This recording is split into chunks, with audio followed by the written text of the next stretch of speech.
modern world is louder than ever, drowning out your inner lighthouse with a flood of curated, hollow distractions.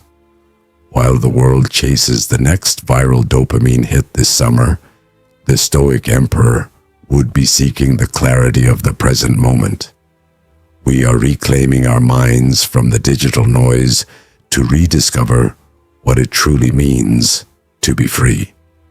Marcus Aurelius, Roman emperor, ruled over an empire that stretched across 3 continents. Yet every single night, he sat down with nothing but a candle and a notebook, writing not for us, not for an audience, but for himself, trying to see things as they actually were. That was the whole Stoic project. Not motivation, not positivity, objective truth, seeing reality stripped of the emotional noise your mind adds on top of it. Now look at your phone. Every feed you scroll, Instagram, YouTube, TikTok, isn't showing you the world.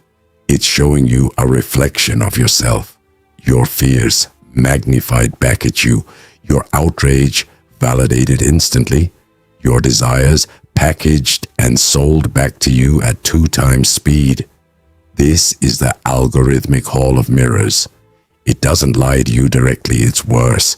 It shows you only the parts of the truth you already agree with, until you can no longer tell where your own thoughts end and the algorithm's incentives begin.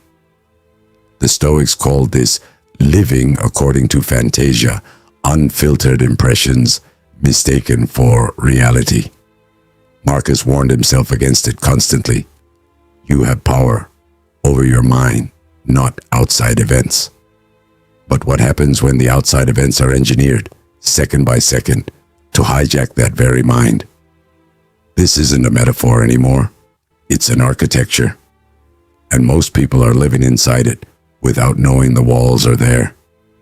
Picture Marcus Aurelius at the end of a war campaign, exhausted, empire crumbling in places, enemies at the border. And yet every night, the same ritual. He reviews the day. Where did I act with wisdom? Where did I fail?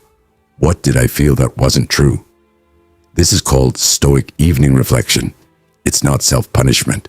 It's an audit, a closing of the loop, so tomorrow starts clean. Now compare that to what most of us actually do at night. It's 11 p.m. You tell yourself just 5 more minutes, then it's midnight, then it's 1 a.m., then somehow it's 2 a.m., and you're still scrolling, not because you're enjoying it, but because you can't stop. Your thumb moves before your brain decides to. This is not reflection. This is the opposite of reflection. It's compulsion, engineered by variable reward loops, the exact same mechanism as a slot machine. Every swipe might have something good, so you keep pulling the lever. Marcus ended his day by looking inward. We end ours by staring into a screen that's designed to make sure we never do. The tragedy isn't that we lack the desire for reflection. It's that the infrastructure of modern life is built dollar for dollar to prevent it. There's a Stoic concept called procheiron, at hand or ready. It means having your principles so deeply internalized that they are available instantly, like a reflex, the moment life throws something at you. Someone insults you instead of reacting. Procheiron means you already have the perspective loaded. This is not in my control. Only my response is no delay, no spiral, just clarity, on demand. But here's the problem.